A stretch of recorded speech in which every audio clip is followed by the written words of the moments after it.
Hello, this is part 2 of our video about what happens when you don't change your oil. Right now I'm cleaning out the passageways that lead up to the camshaft ports and allow the oil to flow into the variable camshaft adjuster. I'll be using various methods just like I did in the first video. The first video also shows where the camshaft adjuster is located on the camshaft and how the ports work.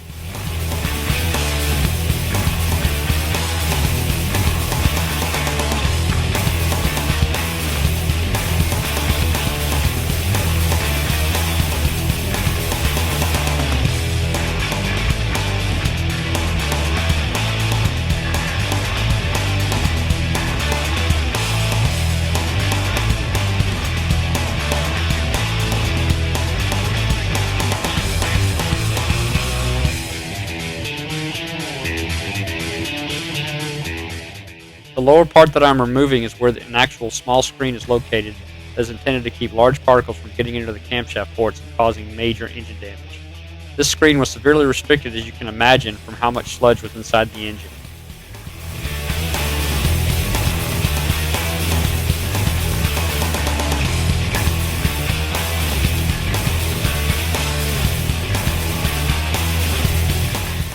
As you can see, I'm installing the camshafts. You have to use oil in order to pre-lube the camshaft bearings, or else major engine damage can be caused on the initial startup of the engine after the repair.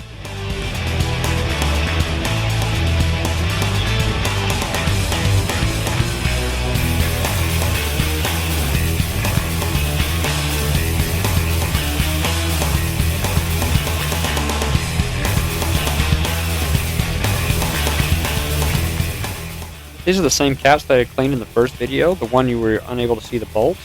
You must use oil on the threads of the bolts to keep them lubricated when they are torqued down to the proper specs.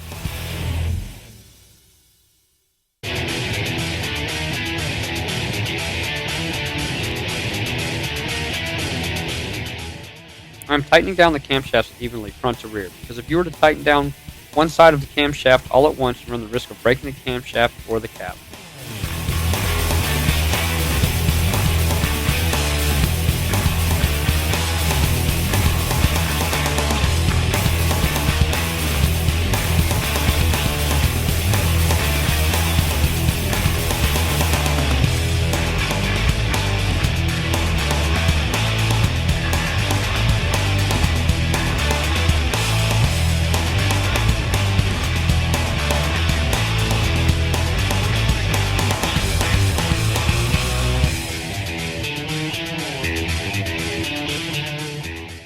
I am now using the torque wrench in order to get the camshafts tightened to the proper specifications.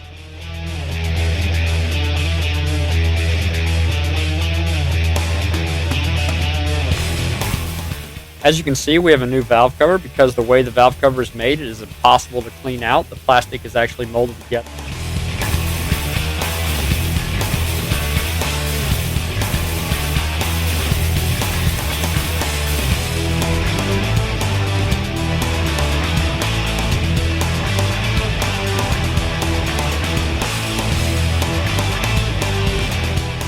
I'm about to change the timing belt because, like everything else in this car, it is long overdue.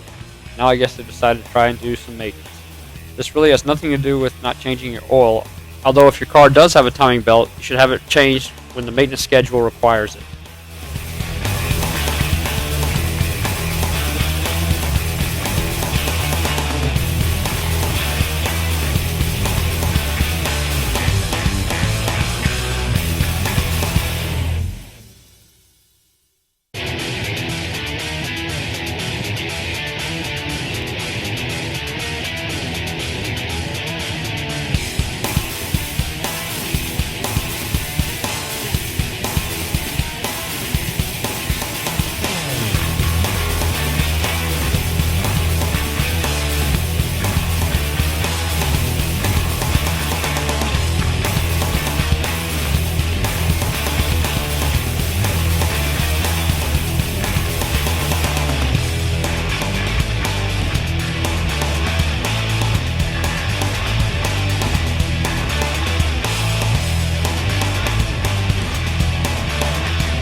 Okay, now the top of the engine is good to go. It's time to take care of the bottom.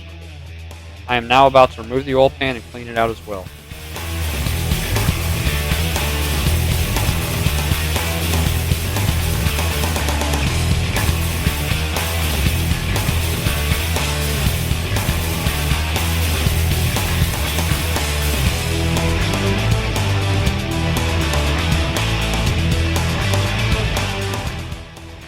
Alright, now we have the oil pan out of the way, and there's still a little bit of oil in there, but you can see the sludge that's in there.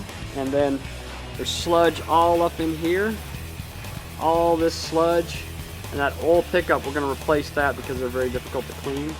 But all of this sludge is throughout the engine. We'll clean as much as this. The top part is had a lot more sludge because a lot of oil hangs around up there, and when it can't circulate, it sludges up. So, alright, Clay, pick that up and pour that in here for me. Pour the rest of that out.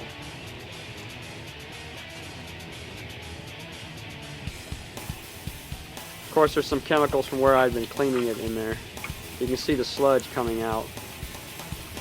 So we'll have to clean this oil pan. It's absolutely disgusting.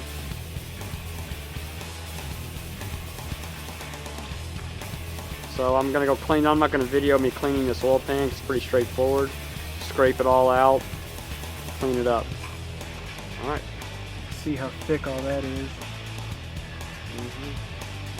Just sitting in the bottom of the oil pan. Alright.